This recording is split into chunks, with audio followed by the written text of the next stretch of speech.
Committee on Public Enterprises has agreed to make provision in its program to accommodate any other witnesses that may be deemed important during the course of the Eskom inquiry that will begin mid-August. This comes after information gathered during yesterday's interaction with the organisation Undoing Tax Abuse, that's OUTA, the South African Council of Churches and the State Capacity Research Project on their respective investigations into allegations of state capture. To talk more on this, we are joined from our parliamentary studios by the Acting Chairperson of the Portfolio Committee on Public Enterprises, Zukiswa Rantho. Thank you, Zukiswa. Thank you very, very much for being with us on the programme. Thank you very much, Leanne, for calling me to be part of the programme. Yeah, and thank you to your viewers. It's an absolute pleasure. Now, how important is the information that was gathered yesterday for the ongoing investigations and the presentations? Leanne, the information that we gathered yesterday, it is very important. In fact, it stipulated everything that happens within the entity of Eskom.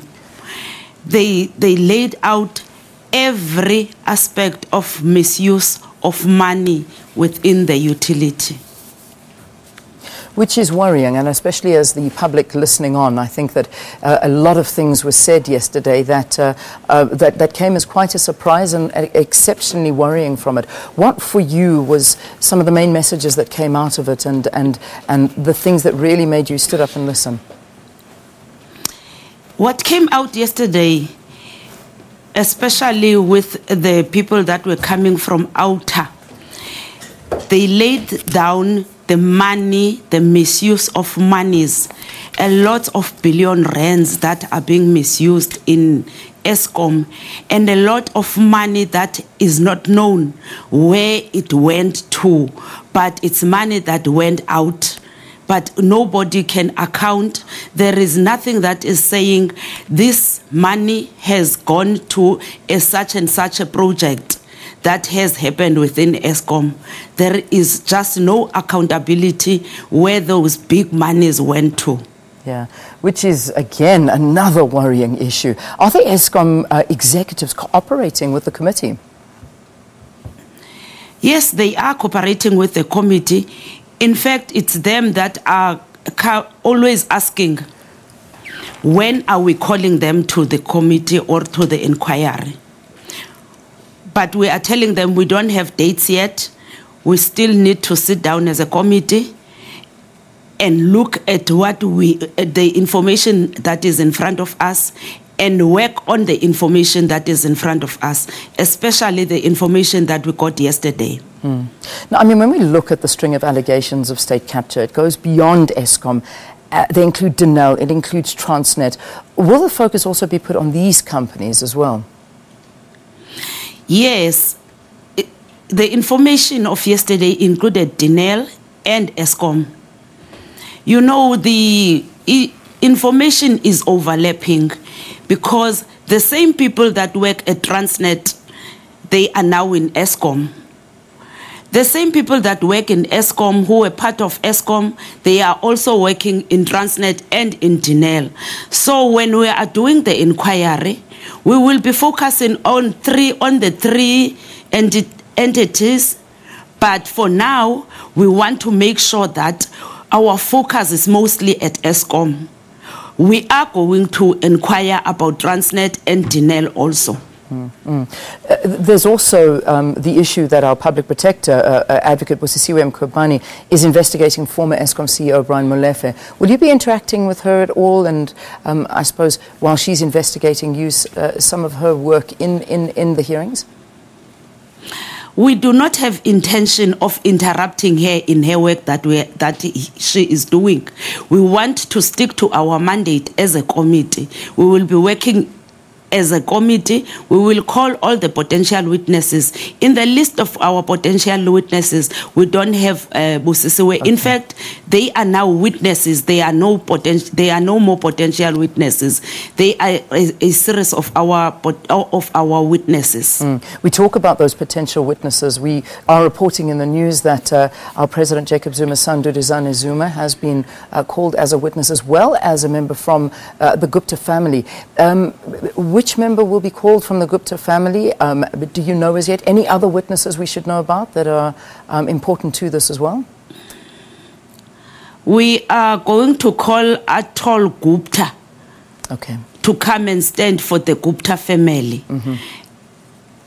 If we are not satisfied with what he has said, we will be calling all the 3 members of the family. Excellent. So that is open to calling more witnesses. And any other witnesses that want to come forward, is there a possibility? I mean, how does that work? Leanne, what we are intending to do, as we have these witnesses, that we have 24 witnesses for now, but we are intending to expand our scope of witnesses as the information is getting into the committee, and as per what we are getting from the witnesses that we are calling in. Yeah. What about the Eskom executives? Obviously, I imagine they're part of this as well. Particularly, I mean, obviously we've heard a lot about Brian Molefe, but Anash Singh, he's coming out as a very big role player in all of this as well. Has he been called to come before the committee? Yes, both of them will be called. Brian Molefe will be called. Indeed. Even if he is no more working with Eskom, he will be called. Anash Singh will also be called in, because there is a lot of information that is out there that is talking on what he is doing or what he did in Eskom. Yeah, I mean, as a CFO. There was certainly some scathing remarks made yesterday by those individuals and those groupings that came together, OUTA, the SACC, the State Capacity Research Project, almost to the extent that they were saying that, to some extent, load shedding that the country went through in those years that many of us will never forget was actually done deliberately. I mean, these are some of the accusations that were leveled against what was going on at Eskom. I mean, there were very serious allegations put forward yesterday, obviously leading up to this as well, many more allegations. Yes, Leanne, the allegations are very serious. And as we are looking at things, we are still going to get more witnesses to call in, because there is a lot that is happening within the same utility. Yeah. We talk about money that has gone, the wasted money. What are we looking at? I mean, have you got any idea in your head as to the amount of money that we're dealing with in corruption and wasted through Eskom? Yes, we are dealing with big monies. We are dealing with billions, not with millions. We are dealing with billions of monies that are being wasted in Eskom. At the end of the day, what are you hoping to achieve through all of this? I mean, what will be the outcome? What we want to achieve, Leanne, is for those people that are involved in corrupting the country to be brought into book, to be investigated, to put those that are that made criminal charges that will be put on criminal record, to be put in books and to be jailed.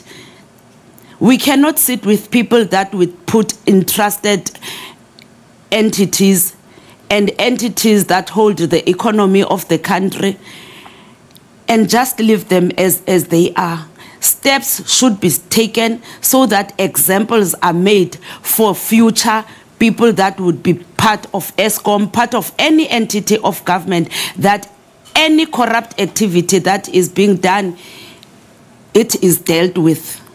All right, we leave it there for this morning. Zukiswa Rantho, thank you so very, very much for joining us on the program. Zukiswa is the acting chair of the Portfolio Committee on Public Enterprises. Now, you do know that those Eskom inquiries is going to begin in mid-August, and certainly I think that there are going to be a lot more revelations in the lead up to that, but that is yet to be seen, so we'll wait on that one.